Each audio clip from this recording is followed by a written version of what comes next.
Hello everyone, welcome in SS amazing biology classes. अभी तक हम लोगों ने कितने टॉपिक कंप्लीट कर चुके हैं। तो हमारा कौन सा चैप्टर चल रहा है? Live processing. ठीक है, जिसमें कि अभी तक हम लोगों ने क्या कंप्लीट किया है? न्यूट्रिशन टॉपिक का। अभी तक हम लोगों ने प्लांट का न्यूट्रिशन और एनिमल न्यूट्रिशन में जितने भी अभी तक बॉडी पार्ट्स इन्वॉल्व होते हैं वो सारे सिस्टम के बारे में हमने जाना। अब नेक्स्ट हम लोग को डिस्कस करना है डाइजेस्टिव ग्लैंड के बारे में, कि कौन कौन से डाइजेस्टिव ग्लैंड जो होते हैं वो पार्टिसिपेट करते हैं फूड डाइजेशन में। ठीक है, तो वीडियो को स्टार्टिंग से लास्ट तक देखिएगा, तभी चीज़ें समझ में आएंगी।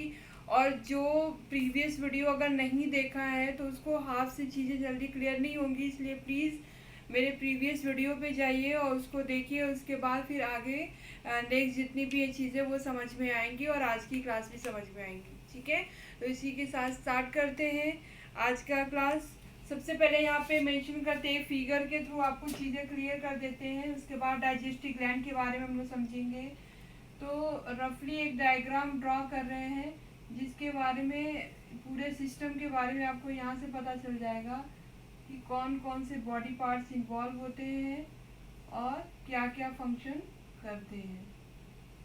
ठीक है, चीज़ों पार्ट्स के बारे में तो मैंने एक एक करके सब में समझा दिया है। बस अगर कोई चीज़ रह गई है तो यही डाइजेस्टिव जो होते हैं ग्लैंड कौन कौन से पार्टिसिपेट करते हैं। उसके बाद अगर रह गया है तो कि क्या मैकेनिज्म होता है। ठीक है, उसके बाद जो होता है ये सारी चीज़ें आपकी क्लियर हो जाएंगी। और आई थिंक अब तक अगर आपने देखा होगा चीज़ें ध्यान से तो वो क्या है, क्लियर हो गई होंगी। फिर भी है, और लेकिन एक चीज़ है कि आप लोग कमेंट सेक्शन में चीज़ें मेंशन नहीं करते हो। ठीक है, तो इससे यही रियलाइज़ होता है कि आप लोग पढ़ाई कर नहीं रहे हो या इंटरेस्ट से कोई भी चीज़ ना देख रहे हो ना पढ़ रहे हो। और एक चीज़ और, जितने अगर ढंग से नहीं देखोगे तो चीज़ें समझ में आने वाली नहीं है। ठीक है, इसको ध्यान से देखते चलो। एक एक पार्ट्स के बारे में हम लोग देखेंगे, क्योंकि अभी तक हम लोगों ने क्या है, पार्ट्स के बारे में ओरल चीज़ें देखा, उसके बाद कुछ ग्राफिकल फॉर्म में देखा। आज फिगर से पूरा इनका क्लियर करेंगे कहाँ पे क्या चीज़ प्रेजेंट होता है। ठीक है,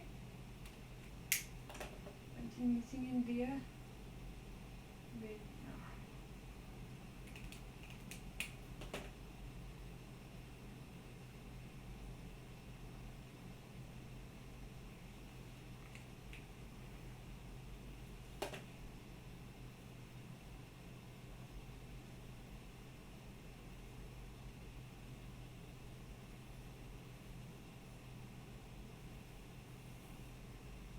ये आपका लीवर पार्ट है। ठीक है, तो एक ये रफली डायग्राम ड्रॉ किया हमने जिससे आपको चीज़ें स्टार्टिंग से होगी क्लियर। तो सबसे पहले कि ये कौन सा पार्ट है जिसको क्या बोलते हैं, माउथ। ठीक है, फिर ये एरिया कौन सा है, तो बकल कैविटी। Cavity, okay. फिर यहाँ पे जो एरिया होती है इसको क्या बोलते हैं, इसको बोलते हैं ओरोफैरिंग्स। ठीक है, फेरिंग्स। किसी किसी बुक में देखोगे सिर्फ फेरिंग्स मेंशन किया गया था, फेरिंग्स के टाइप में आता है ओरोफेरिंग्स। बताएंगे भी इसके बारे में। ठीक है, ईसोफेगस। ईसोफेगस को कॉमनली क्या बोलते हैं, तो ब्रैकेट में यहाँ कर सकते हैं फूड पाइप। ओके, उसके बाद नेक्स्ट यहाँ पे क्या है, ये स्टमक है। ठीक है, उसके बाद स्टमक के बाद यहाँ पे मैं मेंशन कर रही हूँ क्या है, लीवर। उसके बाद ये क्या है, गॉल ब्लैडर।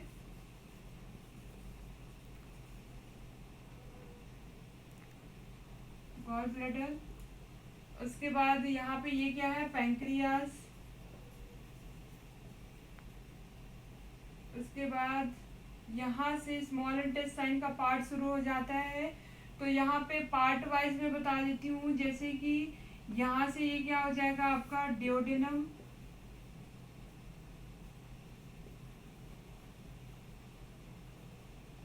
उसके बाद इधर मेंशन कर सकते हैं क्या होगा आपका जेजिनम।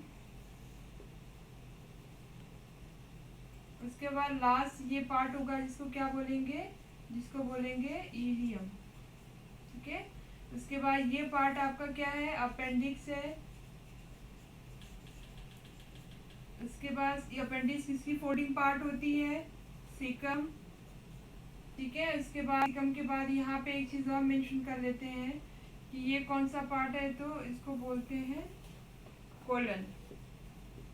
And then last one is a rectum, ठीक है। अब इसके बारे में थोड़ा सा ब्रीफ में देखते हैं कि देखो मैं कहती अभी तक हम लोगों ने क्या पढ़ा कि कौन कौन से पार्ट्स इन्वॉल्व होते हैं, मतलब ये सारे पार्ट्स के बारे में हमने डिटेल अभी पढ़ा ग्लैंड को छोड़ के, ठीक है। उसके बाद यहाँ पे एक हेडिंग भी कर लेते हैं, डाइजेस्टिव ग्लैंड, जिसके बारे में अभी हमें आगे पढ़ना है, ठीक है। तो सबसे पहले बॉडी पार्ट्स का एक बार फिर से रिकॉल करते हैं। कब जब भी हम फूड का इनटेक करते हैं, मतलब इनटेकिंग प्रोसेस होता है जिसको क्या बोलते हैं, इंजेशन प्रोसेस के थ्रू हम फूड को इनटेक करते हैं। कहाँ से, तो हमारे बॉडी में इंजेशन कहाँ से होता है, माउथ पार्ट से होता है। तो यहाँ से इंजेशन होगा, then after buccal cavity. Buccal cavity में क्या होता है कि different type of parts present inside the buccal cavity like the teeth and tongue and palate, which are help in the chewing, which are help in the formation of bolus, ठीक है। bolus is a ball like structure। तो यहाँ पे generally क्या होगा कि simple teeth से हम क्या करते हैं, उसको छोटे छोटे पार्ट्स में, पीसेस में उसको ग्राइंड करते हैं। उसके बाद सलाइवा हमारे बकल कैविटी में ही प्रेजेंट होता है, अभी इसके बारे में पढ़ने वाले हैं। उसके साथ मिक्स होने के बाद ये पैलेट और उसके बाद जो होता है आपका इसके अपर पैलेट के थ्रू ये क्या करते हैं, बार बार रोलेट करके और टंग के हेल्प से क्या करते हैं, बॉल बनाते हैं, जिसको बोलस बोला जाता है। उसके बाद जो होता है टंग के हेल्प से हम जो न्यूट्रिशन सोर्स लेते हैं, चाहे वो राइस हो, ब्रेड हो, वेजिटेबल हो या फिर पल्सेस हो, जो डिफरेंट टाइप के टेस्ट गेन करते हैं हम फूड से, तो वो सारे जो टेस्ट होते हैं वो कहाँ से हमें मिलता है, टंग से मिलता है। क्योंकि टंग के बारे में हमने पढ़ा कि टंग पे क्या होता है, डिफरेंट टाइप ऑफ टेस्ट बर्ड are present on the surface of tongue, ठीक है, which are help in the taste like the bitter taste, sour taste, salty taste and sweet taste, ठीक है। एरिया हमने डिफाइन किया है, अगर देखा है तो ठीक है, अदरवाइज नहीं देखा तो फिर से प्रीवियस वीडियो में जाओ, उसको रिकॉल करो कि कहाँ पे क्या प्रेजेंट है, ठीक है। उसके बाद क्या होगा कि जैसे ही bolus ball like structure form होता है, वो ट्रांसफर होता है कहाँ पे, तो बॉलस देखो यहाँ पे एक चीज हमने ये मेंशन किया है, ओरोफेरिंग्स। तो फेरिंग्स एक ऐसा पार्ट है बॉडी का जो कि दोनों पाइपलाइन से कनेक्ट होता है, फूड पाइप से भी और विंड पाइप से भी। तो फूड पाइप किसको बोलते हैं, ईसोफेगस, एंड विंड पाइप में क्या आता है, ट्रैकिया। मतलब हम ब्रीदिंग करते हैं तो जो आपका एयर पास होता है लंग्स के थ्रू, वो किसके थ्रू होता है, ट्रैकिया के थ्रू होता है। जस्ट लाइक दी कि फूड पार्टिकल आप इनगल्फ करते हो तो किस पाइप के थ्रू पास होगा, फूड पाइप ईसोफेगस के थ्रू, ठीक है। तो यहाँ पे एक फेरिंग्स मतलब ओरो का मतलब ही होता है ओरल पार्ट।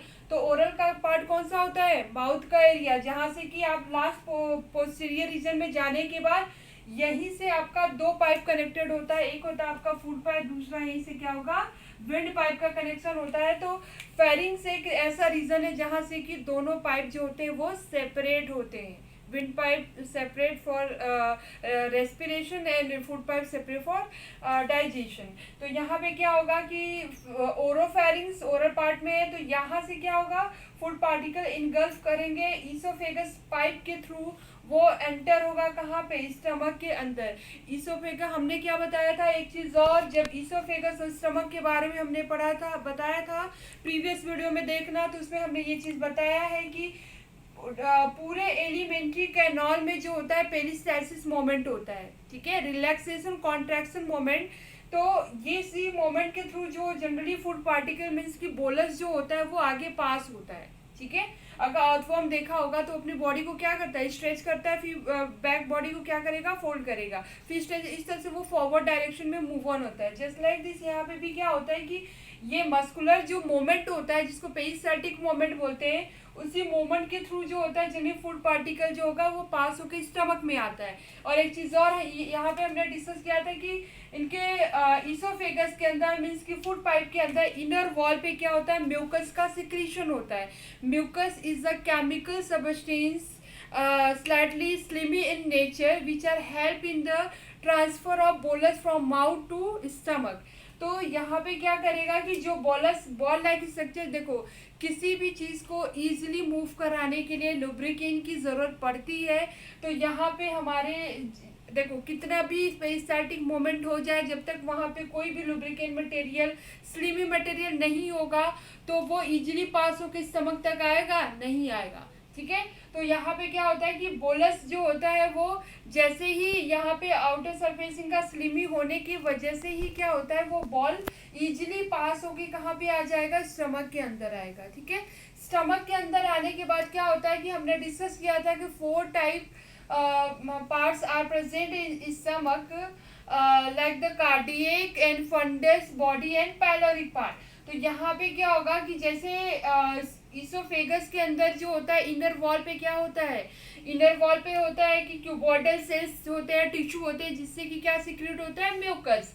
वैसे ही जैसे इनर स्टमक लेयर पे भी क्या होता है, ग्लोबुलेट एक सेल होता है जिसको गैस्ट्रिक ग्लैंड बोला जाता है, वो म्यूकस का सिक्रीशन करता है। तो स्टमक के अंदर म्यूकस का फंक्शन एक ये होता है कि ये इंटेस्टाइन की वॉल को एचसीएल के इफेक्ट से प्रोटेक्ट करता है।